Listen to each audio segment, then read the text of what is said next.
On the trial of Socrates. The trial of Socrates. How Athens condemned its greatest thinker. In 399 BCE, the city of Athens put a 70-year-old philosopher on trial. His crime was not theft, murder, or treason. Instead, he was accused of corrupting the youth and disrespecting the gods of the city. That philosopher was Socrates, a man whose ideas would influence Western philosophy for more than 2,000 years. To understand why Socrates was put on trial, we must first understand Athens itself. Athens was one of the most powerful and democratic cities in ancient Greece.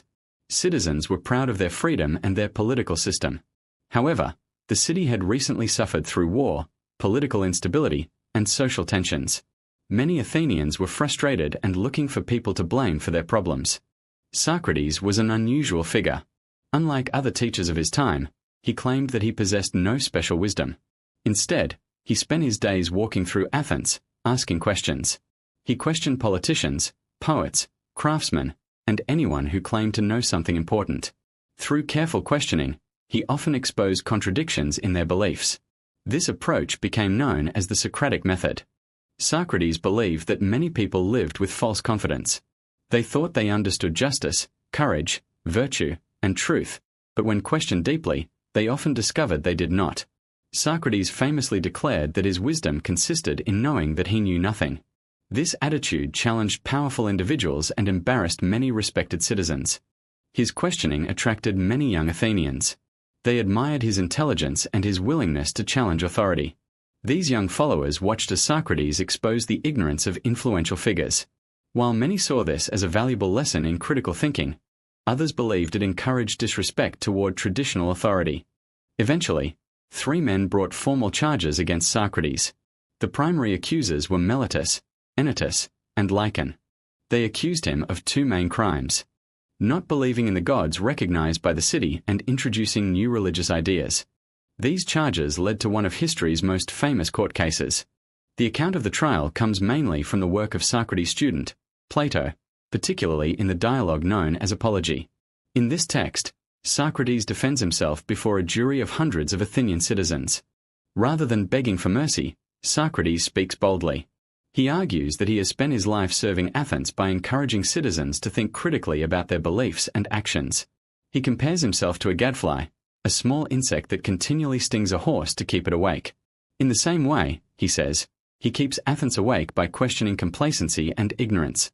Socrates challenges the accusation that he corrupts the youth. He asks his accuser, Meletus, who improves the youth if Socrates corrupts them. Through questioning, Socrates reveals weaknesses and contradictions in Meletus's arguments. He argues that no one intentionally harms those around them because doing so would ultimately harm themselves as well. Regarding religion, Socrates denies being an atheist. He explains that he believes in divine matters and spiritual guidance. Throughout his life, he often spoke of an inner divine voice that warned him when he was about to make a mistake. He argues that belief in spiritual beings implies belief in divine powers. A central part of his defense concerns the Oracle of Delphi. According to Socrates, his friend once asked the oracle whether anyone was wiser than Socrates. The oracle replied that no one was wiser. Confused by this answer, Socrates began questioning politicians, poets, and craftsmen to test its truth. He discovered that while many people believed themselves wise, they often lacked genuine understanding. Socrates concluded that he was considered wise only because he recognized the limits of his own knowledge. Despite his powerful defense, many jurors remained unconvinced. When the votes were counted, Socrates was found guilty. Under Athenian law, both the prosecution and the defendant could propose a punishment. The prosecutors demanded death. At this stage, many expected Socrates to suggest exile, a fine, or some other lesser punishment. Instead, he shocked the court. He argued that rather than being punished, he deserved to be rewarded for serving Athens. He jokingly suggested that he should receive free meals at public expense, an honor although he later agreed to propose a fine. Many jurors viewed his attitude as arrogant and defiant. As a result, an even larger number voted for the death penalty. Socrates was sentenced to die by drinking poison hemlock. After the trial, his friends desperately tried to save him. In Plato's dialogue Crito, Socrates' friend Crito offers to arrange his escape from prison. The opportunity was real. Many prisoners escaped through bribery or political connections. Yet Socrates refused. His reasoning was remarkable. He believed that one must obey just laws and respect the legal system, even when it produces an unfair outcome.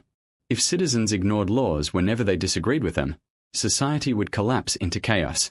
Although he believed the verdict was wrong, he accepted the judgment of the city. During his final days, Socrates continued discussing philosophy with friends. According to Plato's dialogue Phaedo, he spoke calmly about the soul, death, and the pursuit of wisdom. He argued that philosophers spend their lives preparing for death because they seek truths beyond the distractions of the physical world. Eventually, the execution day arrived. A prison official brought the cup containing hemlock poison. Socrates accepted it without fear. He drank the poison calmly while speaking with his friends. As the poison spread through his body, his legs gradually became numb. The numbness moved upward until his breathing stopped. His final recorded words were addressed to his friend Crito. "We owe a cock to Asclepius. Pay the debt and do not neglect it."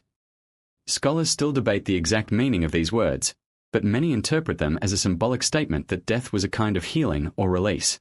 The death of Socrates became one of the most influential events in intellectual history.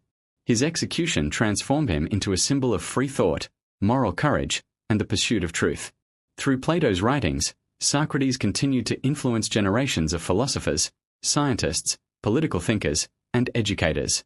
His trial raises questions that remain relevant today. Should society tolerate people who challenge accepted beliefs? Is questioning authority a public service or a threat? What happens when public opinion conflicts with truth?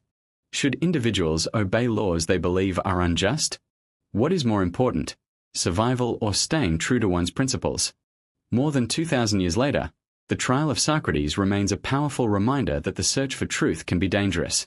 Socrates could have saved his life by remaining silent, apologizing, or fleeing into exile. Instead, he chose to stand by his beliefs, accept the consequences, and die for the principles he considered essential. That choice ensured that while Athens sentenced Socrates to death, history would remember him as one of humanity's greatest thinkers. History remembers Socrates as a martyr for truth. But what if everything you've heard about his trial is incomplete? In the next episode, we'll uncover the shocking details most people never learn. Subscribe now, because the story isn't over yet.